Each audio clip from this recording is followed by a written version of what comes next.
Hello' everyone, কি খবৰ আপোনালোকৰ? খবৰ নিশ্চয় ভাল আৰু মোৰো ভাল। আকৌ এটা নতুন মিনি ব্লগলৈ সকলোকে স্বাগতম জনাইছোঁ। ইপিনে মেঘখনৰ ভিউ চাওকচোন গাইজ, কি ধুনীয়া হৈ আছে ন। আৰু পানী পৰি পৰি পূৰা খালবিলাক ভৰি গৈছে দেই। আপোনালোকৰ পিনে ভৰি গৈছেনে? কমেণ্ট কৰি জনাবচোন। আৰু বৰষুণ কৰি কৰি আমি দুটাই এতিয়া অকণমান ফুৰিবলৈ ওলাইছোঁ। তো ক'ত যাম অকণমান হ'লে দেখুৱাই থাকিম দেই গাইজ। তো চাওকচোন চাৰিওপিনে, ইপিনেও বৰষুণ চাৰিওফালে বৰষুণটো।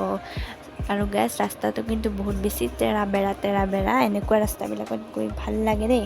আৰু চাৰিচকীয়া বাহনত কিন্তু গৈ ভাল নালাগে, এনে স্কুটি বা বাইকত গৈ কিন্তু ধুনীয়া লাগে। চাৰিওফালে গ্ৰীণ আৰু মাজৰ ৰাস্তাটো ধুনীয়া লাগিছে। আৰু আপোনালোকক এটা বস্তু দেখুৱাই দিম, আমি পঢ়িছিলোঁ এইখন কলেজত বেৰবোৰত পূৰা ৱাল পেইণ্টিং কৰি থৈ দিছে। চব জাতি জনগোষ্ঠী আছে, সেইটোৰ কাৰণে বহুত বেছি ভাল লাগি গৈছে। যদিও ভিডিঅ'টো ভাল লাগিছে লাইক কমেণ্ট শ্বেয়াৰ কৰিব আৰু লগতে ছাবস্ক্ৰাইব কৰিব। আজিলৈ আহিছোঁ, বাই।